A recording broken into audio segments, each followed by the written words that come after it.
700 WLW. The article says, "Is your computer making you blind?" Kind of clickbait, right? No, the answer, of course, is no. The computer's not going to make you blind, but depending on your usage, it certainly can make life difficult for your eyes. Joining me on 700 WLW is a noted optometrist, Dr. Albert Pang. Doc, good morning. How are you? Good morning. I'm doing good. Thanks for having me this morning. Sure. First of all, computers don't cause blindness, right? You cannot go blind from looking at your computer. Well, of course not, because, blindness is, you're talking about total vision loss. Computer will not contribute to the blindness of human eyes. Yes, okay. What's the worst that can happen, though, to your eyes? I would say most of the common things that you note when you're using computer for too long is that dry eyes, fluctuation in the vision, eye strain like the headache around the eyeball because of hard in focusing back and forth. And, of course, long-term, we are talking about macular degeneration and early onset cataract. Those are the results of using computer too much. Really? And what is it? Is it because you're focused on the same field of vision for so long, or is it the, is it the rays, whatever rays are coming out of the computer? What's causing that? Latest research in the world is supporting the idea that the high-energy visible blue light that is emitted from the screen, like the LED screen, is actually harmful to the eye. In lab experiments, we do know that when you're exposing to the high-energy visible blue light for a long period of time, it can cause damages of macular cells.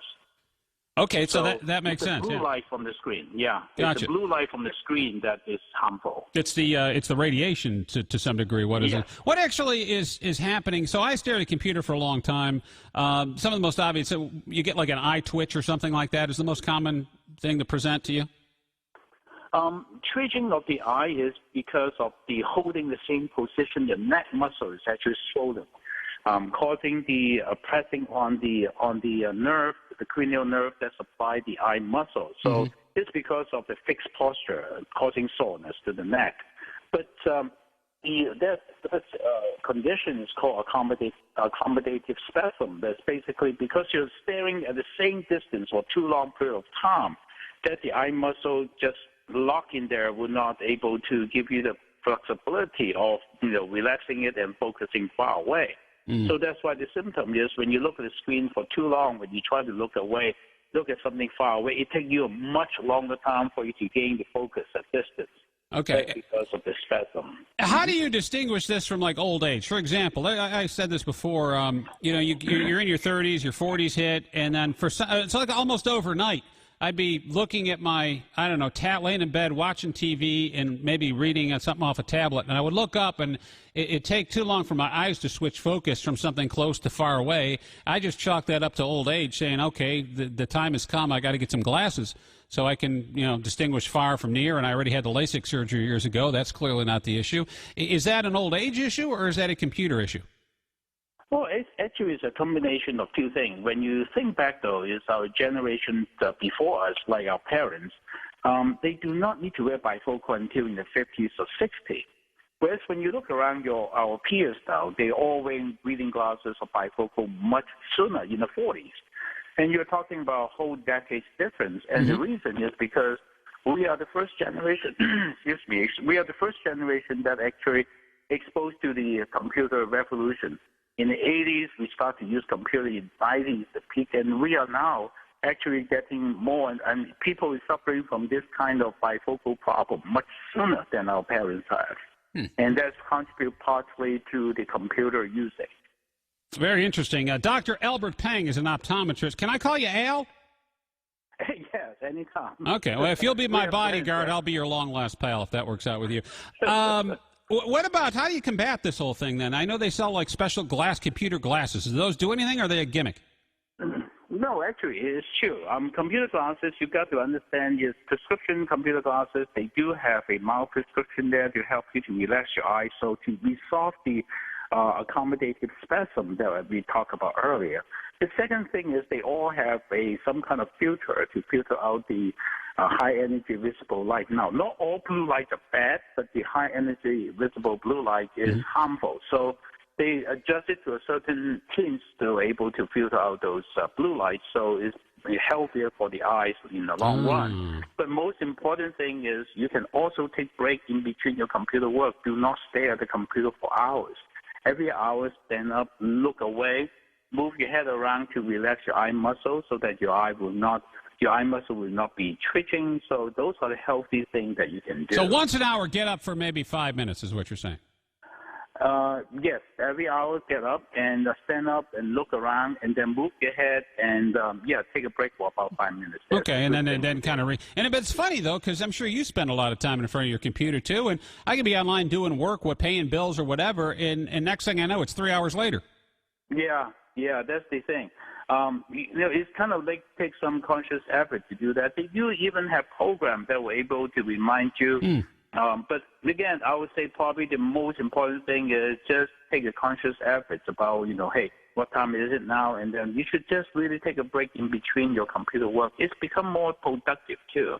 Your eye gets tired staring at the computer for too long. How'd they do it back in, because you said now we got this generation, the first that raised on computers, and we're now getting prescribed glasses or contacts at a much younger age than we did a couple generations ago. But, if you think back to, the lithograph, I guess they were lithographs, so like the monks, for example, who were copying Bibles by hand and would sit there in candlelight and they're sitting at this desk, or, Bob Cratchit and Scrooge, and he's doing the ledgers by the coal fire and the whole bit for his whole life for hours and hours and hours and not allowed to move.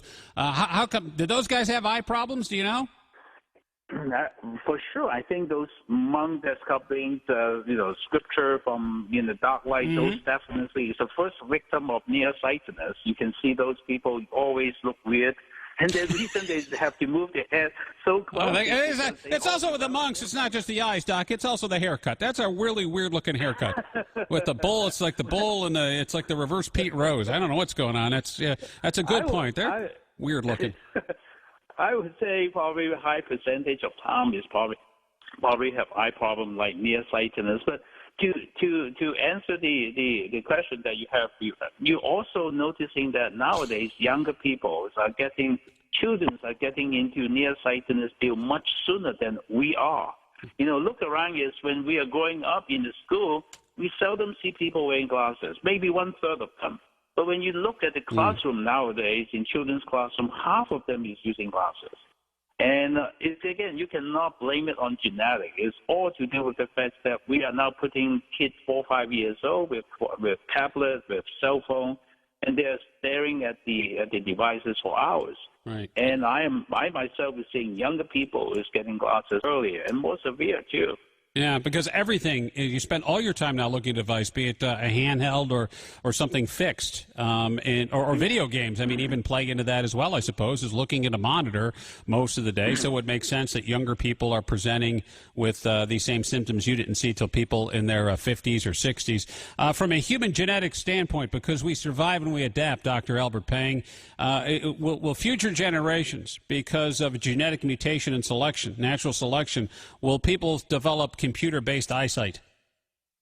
Well, I would say that probably will not even, I would say will not happen, because really we the human eye is more set as a hunter and gatherer.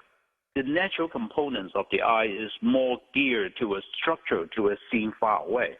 Yes, we probably have, abused our eyes in a different way. But I would say probably not the eye itself. Our posture itself is going to change a bit. So in the sense like, will our what should I say? Humans' posture is going to be more hunching, and will they be more change in the long term in the posture of of our body? I would say possibly, but the eye itself is too. I would say too structured for far away. There's no way we're born nearsightedness. We'll still probably keep on, born with the eye that's set for focus. But what I'm afraid is, long term, they like 20 years, 30 years later, the toes that we have on the young people, like cataract, macular degeneration, will affect the whole generation's well-being in the long run. Yeah. All right, that makes sense. Dr. Albert Pang, appreciate the time. Very insightful stuff. So, again, get up in front of the computer, Get up once an hour, walk around a little bit, stretch your neck out, then sit back down, but make sure you do it every hour. And if you really need it, essentially they sell, you will make sunglasses for computers. That's what it is. It blocks out the blue light. So it'd be a sunglasses for computers kind of option there. Thanks again for the time. Have a great day.